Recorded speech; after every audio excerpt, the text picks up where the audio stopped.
Moon in Taurus, herd animal. Everyone sees the world through different eyes. The zodiac sign in which your moon is located is your perception filter, which lets certain things through and filters out others. For example, you are quite annoyed by people who always go against the grain and do not integrate into the community.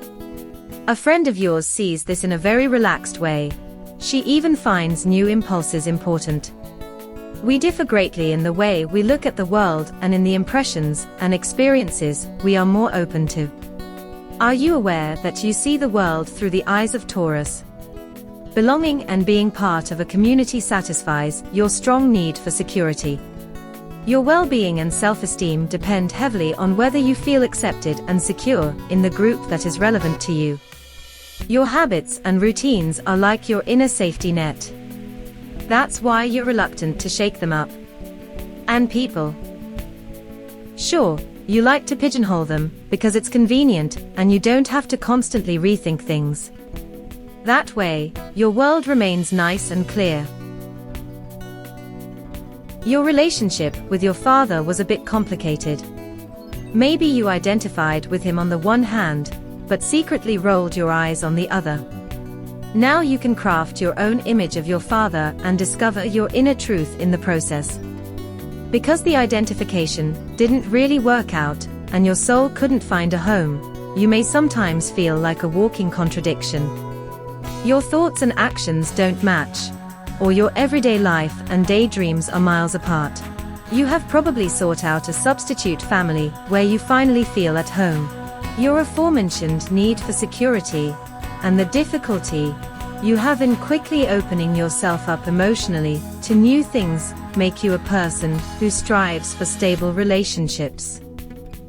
On the other hand, you possess an earthy sensuality and instinctiveness, which makes you prone to seduction. This results in the temptation to seek security on the one hand and erotic adventure on the other. However, in order to avoid conflict, appearances must be maintained.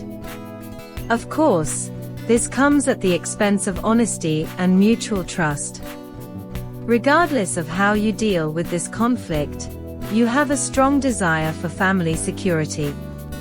You process impressions slowly and thoroughly, taking your time to digest everything. And something in you has an aversion to quick, superficial reactions. Sensual stimuli such as colors, smells and physical contact appeal to you intensely, and your idea of paradise is likely to resemble the land of milk and honey.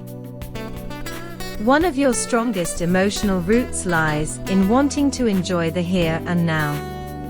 With patience and perseverance, you try to create a protected, comfortable living environment that also meets your comfort needs. Only when your possessions are threatened can your good-natured, defensive worldview turn to anger. Your flair for material and economic issues can be put to good use professionally.